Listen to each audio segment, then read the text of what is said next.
Yeah, I don't know that I mean, I'm not great with endings, so I don't see this 2 years. I think it's a marker when you graduate, but I don't think it's an ending. And so I really feel like the work continues to be in process, even if you're not making actual changes to it. It's in process because it's living, it's out there, you're rethinking it, and people rethink it in the time that it's shown, even if it's like sitting in a box and someone's aware of it. How you think about it will change year to year depending on what's going on. So,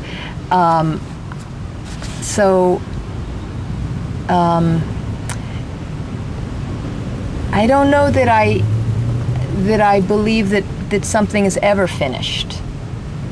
I think it shifts, and there's a marker, and you know, there's ways to find some closure about it, but it's not totally complete for me ever. I don't think anything for me in life is. And then what Roy would advise, I mean, he would say, like, have some great scotch, like cook a great dinner, and mazel tov, you know, like he would also, you know, and he would swear a little bit, and he would say, you know, go out and you know, kick some butt and educate yourself and have fun. I mean, he really also was a lover of life, and fantastic, like, I mean, he loved to drink and he loved to smoke and he swore and he gambled, and I mean, everything to extreme.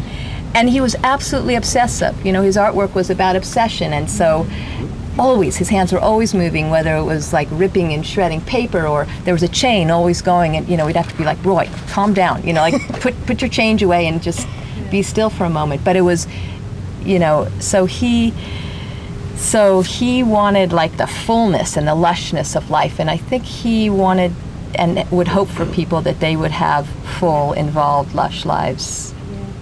Is that for the faculty? Totally. And also, you know, he would draw during every meeting, during every lecture. Instead of taking notes, he would be drawing madly. You know, I would love to see a collection of his Vermont College, you know, residency drawings, because that would be really amazing. And, you know, and he had this, you know, when a lot of us first came, Roy was confronted with a whole new conversation about art, a whole new language. And at first he was like, what the fuck is that? What the fuck are they saying? Like, I don't get it. And, you know, and so then we did a few lectures, you know, about, you know, what is this critical theory language, you know, but he wanted to learn, you know, and he did learn, you know, and it was so amazing to me. You know, he was already something like, what, 70 or something? How old was he when it started? 60 something.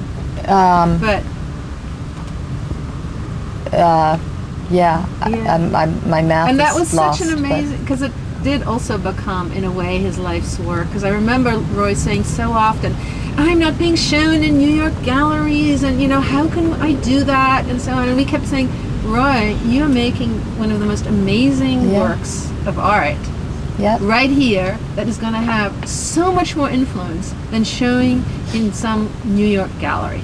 You know? And that's not to say that he didn't struggle with that, though, because he also wanted that New York gallery. Yeah, he did. And he did have exhibitions. And he did. Yeah. But then he also wrestled with, what do you do as an artist with the stuff you produce? Yeah. You know, and he had a massive house, huge barn, and it was barns of stuff. Was he here?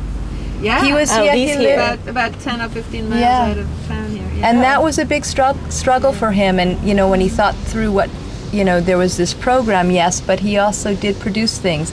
And when he finally died, it was, what do you do with thousands and thousands and thousands of pieces of work? From just a little curled paper, his detritus series. You know, friends came over, but then eventually there's still a barn stuffed with stuff. And it was Roy's, you know, for years he struggled with that idea of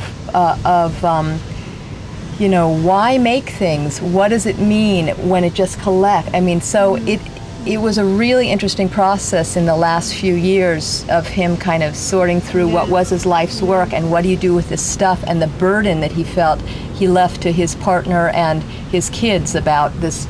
You know, for anyone else it's junk, it's curled up pieces of paper, but that's Roy's work.